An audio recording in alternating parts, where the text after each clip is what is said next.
Our last but most certainly not least presenter is a father of a couple MSA graduates. He's the president of Danaher Oil, and most of you should probably know him as the mayor of Fairfield. Please give a warm Maharshi School welcome to Mr. Ed Malloy.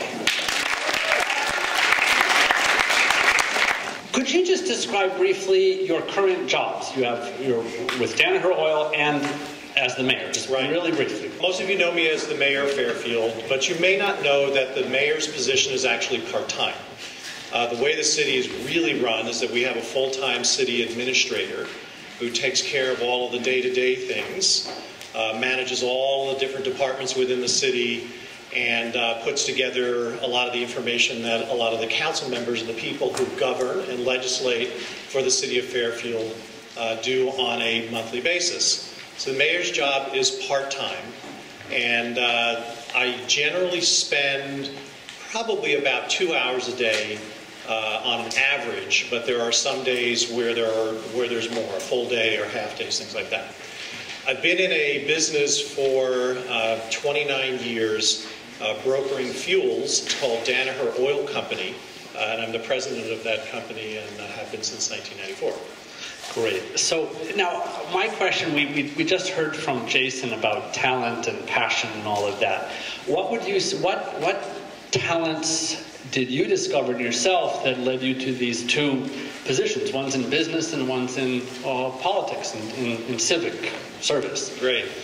Well, you know, I want to tie the answers that I give today to the great presentations that Jeff and Jason gave ahead of me, because both of these, great young men are at the beginning, in a sense, of their career paths of really finding, exploring, and expressing their passions through a career, and I'm probably closer to the end of mine. But there's really no difference between how Jeff and Jason and I approach what we do every day, because I still, even though I am at possibly the latter stages, I come at everything I do with the same passion and with the same outlook of I have something more to learn and I have more to give. And I think that that's really the first thing that I learned when I started to make career decisions was that, as Jason said, I found things that were, or discovered things that were natural to me, that made me happy, that made me excited about what I did, and want to move that forward and create something bigger. And those were sort of the very, very seed inspirations for why I did something. When I decided to pursue the office of mayor, now, how many of you in the audience today thinks that possibly they would go into politics at some time in their life? Does anybody have any real feeling towards that? That's great. So we have a handful of about 5 people, so maybe 10%, maybe 8 or 10% of the group, something like that. 40 years ago, if I were sitting out here, I probably would not have raised my hand. So what may happen is that those 6 or 7 people who raise their hands may not actually be the ones that end up going into politics. It may be somebody else sitting here right now saying, oh, no way would I do anything like that. And I was that person. That was not something I was very interested in. When you were in college, you were majoring in psychology, I believe you told me. I was. Mm-hmm. Yes, and I majored in psychology. I loved the study of people. I loved learning more about behavior and about how the mind works. How has that training as an undergraduate served you in the position of being mayor of Fairfield, which has an especially diverse population, especially for a small Iowa Midwestern town? Right.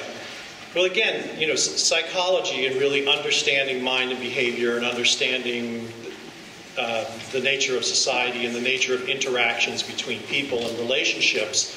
I think what I learned to appreciate, not just from a political standpoint, but also from a business standpoint, is how important relationships are. And relationships begin on a one-to-one basis. And what is the fundamental of a good relationship? Trust. If you can establish trust within a business setting, you're going to be successful. If you can establish trust within a political setting, you will be successful.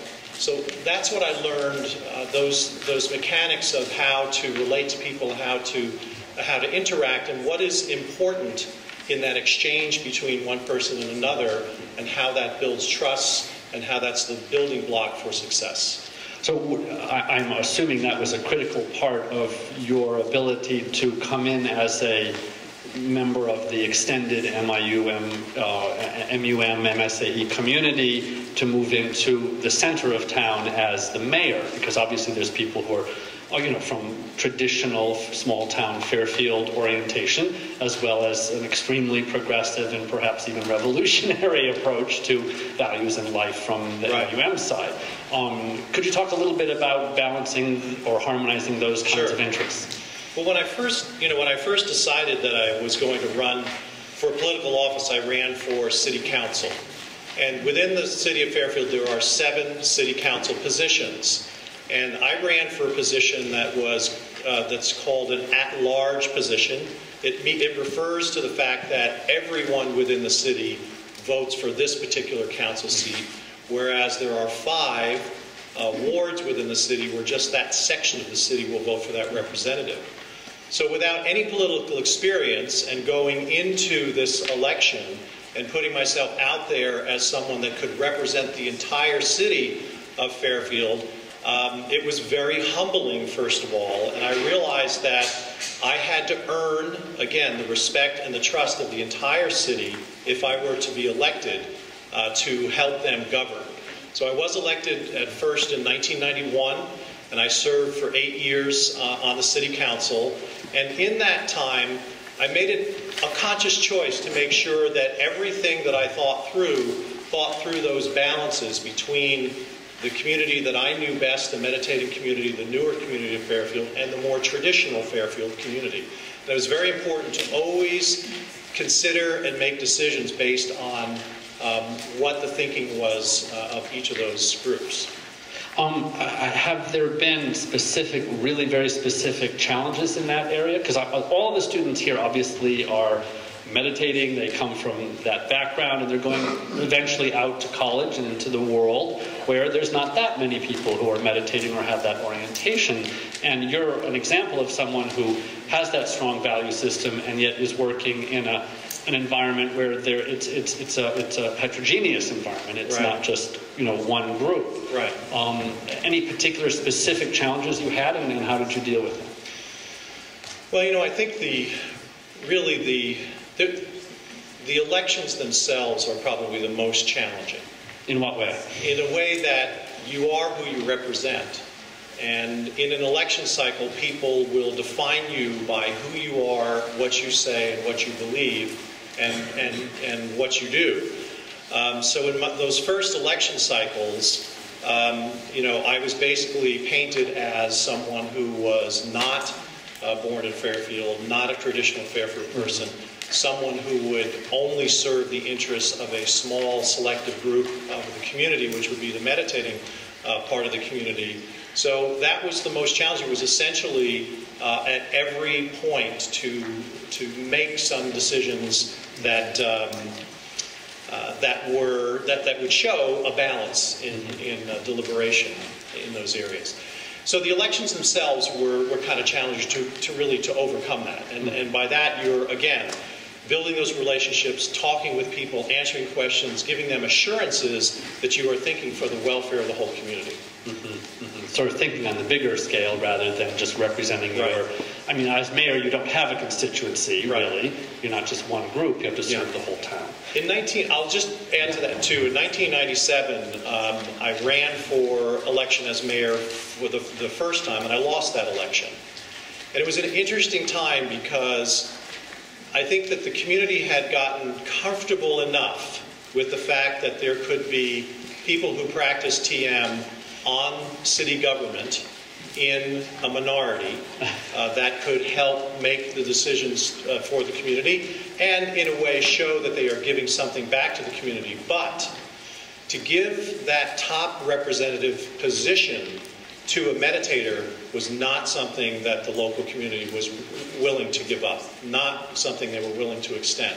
With as much experience, with as much trust that I had built, there was a line drawn there. Right. It wasn't enough. That wasn't enough. Right. So there was definitely a line drawn there. So the election was quite interesting. It was hotly contested. And who were you up against? I was up against incumbent Mayor Robert Rasmussen. Oh, right, of course. And that election drew close to 70% turnout, voter turnout. There were more votes cast in that election than had been cast in any election in Fairfield's history. And it was very, very close. Lost the election. And there were things that came out within that election cycle that were petty, that were offensive. That's dirty politics. Dirty politics. They were derogatory towards TM, towards meditators, and towards that part of the community. It was very interesting because after the election was over, the whole community felt embarrassed for itself. Uh-huh. It felt that it had made a mistake by offending the people who were their employers, their neighbors, the friends of their children, and fellow community members. So it was really a watershed moment in essence, because the highest level of vitriol that we could have within the community was dissipated after that election. So even though this was, in a sense, a big, quote-unquote, failure on one level, you didn't get elected, it really cleared some obstacles from not just being elected next time round, but elected, and the feeling in the town now is, I think, I don't know everybody in town, but the feeling is, wow, Mayor Malloy has really helped lead this town into some really fabulous directions in the last 8-10 years. It's been really remarkable. Right. Well, 4 years later, I ran again, and it was a quieter campaign, smaller voter turnout. I was able to win the election by that small margin that I had lost the election that time. But the conventional wisdom within the city was, let's watch and see what happens within 2 years. So in the first 2 years, what I did was I wanted to sort of galvanize everybody's passions and everybody's thinking about developing and designing a community vision that everyone could buy into. So that meant that both meditators and local Fairfield folks would come together. We took about 14 months, had a planning session. We planned the trail system, the streetscape work in the downtown, the arts and convention center, sustainability, all kinds of different things. The First Friday's Art Walk, many, many things that have become institutions within the city. What happened was that these were now everyone's ideas. They were not just ideas that were coming from one side of the community. A great example is the trail system, where the expansion of the trails out of Jefferson County Park was originally the idea of a man who happened to be the mayor of Libertyville and worked for the County Conservation Board. Well, a meditator who had been living here for about 10 or 15 years and was very passionate about hiking decided he would like to see the expansion of trails. So the two of them got together and conceived the project and really built something together. And when people work together for a common purpose with respect and sharing that same passion and that same vision, and really just get to know each other in a very natural way, it all dissipates and magic happens. And that's what's happened in 100 different ways within this community, which is why much of this has gone away. Now, it was in the last couple of years, was it 2 years ago, Fairfield became an Iowa Great Place, a certain designation? It was actually 2006. And 2006. It's a great thing because what Fairfield has been going through, because of the contributions of everyone working together, has defined it in a way that is singularly unique, not just to Iowa, but to the whole country. Every state in the nation has its rural parts. And there are small cities all over this country like Fairfield, Iowa, and they are all challenged by how they will keep themselves relevant, how they will continue to have an identity that's important to them and to keep young people interested in their communities. And Fairfield has done it in a way through entrepreneurship, arts and culture, meditation, the great education systems that are exemplified both here for the Maharshi School and Maharshi University of Management, to where now we are the place where people come to do case studies about what the rest of America can do and can look like. So when people from outside are telling you you're doing it right and we want to be like you, everyone shares in that sense of pride. So those awards that we receive, like the Iowa Great Places, is something that comes from building that trust, working together, extending those relationships, and following your passion. Could you talk a little bit about the sustainability initiatives from the town government side? I know at MUM there's a major sustainability program, but this is a civic commitment to sustainability. Right. Well, one of the, it was quite obvious 10 years ago or so that there was a lot of activity that was going on in the area of renewable energy technologies and conservation, and people were starting to take it seriously. So we started to look at this when we were doing our 10-year strategic plan for the city, and we folded in a couple of very minor goals about what we would want to achieve. And then as the years went by, there was more and more interest and more passion in this. So and I could see this, it was very palpable, and I thought, well, we're facing global climate change. We are looking at a completely different future in terms of where we get our energy from or how we use our resources or our attention on conservation of resources. I said, again, Fairfield can be a grassroots, bottom-up demonstration of what people can do when they change the culture within their community to reflect better performance in all of those areas. So we did another planning process, and this planning process was just focused on sustainability. And so what we did was we said that we would demonstrate in all of these areas. You now see there are 150 kilowatts of solar arrays around town on commercial businesses. We planted 270 tree urban fruit orchard in Chautauqua Park. We've engaged in energy efficiency programs where we're going into some of the older homes and some of the folks who really need it most and helping them to weatherize their homes. And we've reduced our energy consumption by 6% community-wide.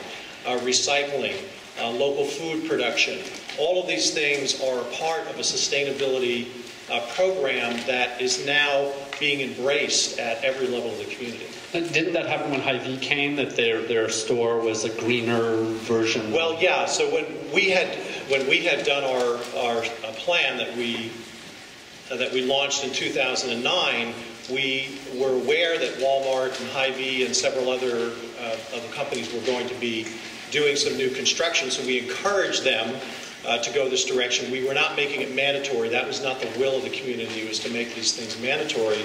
But Hy-Vee, who has 250 stores around the Midwest, they had one store that was sustainable, that was a LEED certified building. And this group probably familiar with the LEED certification. It stands LEED, Leadership in Energy and Environmental Design. The U.S. Green Building Council gives us designation on a point system by building buildings that are sustainable for energy and for waste. So they decided to build their first building in Iowa, in Fairfield, that was Gold LEED certified. Come and Go followed by doing a Silver LEED certified building. So there, again, just by putting that out there, we were able to change the behavior of people that were doing business in our community. Now, Ed, I want to cycle back. We've talked, you explained a lot about the kind of achievements that you've had as leader, as the mayor in the community. I want to cycle back to your personal experience. You didn't grow up learning meditation the way these kids have. No. And what contribution or what benefit have you experienced from meditation or from SCI in being in politics? That's what we've been talking about now. How has that helped or contributed in any way to your success? Right. Well, I think a leader has to really understand vision and big picture. Because if you are really going to be able to, in a compassionate way, address the total needs of the community, you have to have a broad sense of vision. The one thing that I've always appreciated from not just the practice of meditation, but in particular my TM Cities program, is that in that quiet space, awareness broadens, awareness expands. And as awareness expands, you take that into your daily life, and everything you do is seen in a broader, bigger, more comprehensive, more integrated way. You also can feel out those elements that are more in accord with the laws of nature, things that are more righteous, things that are good for not just all of us, but our society, our community, and our planet. And you start to naturally think in that way at all times. And that, again, that comes from that very innocent practice of transcending every day, experiencing that unbounded awareness, broadening that, and then taking that into your activity. Well, you're certainly a great example of doing that on a very large scale. Thank you, Your Honor.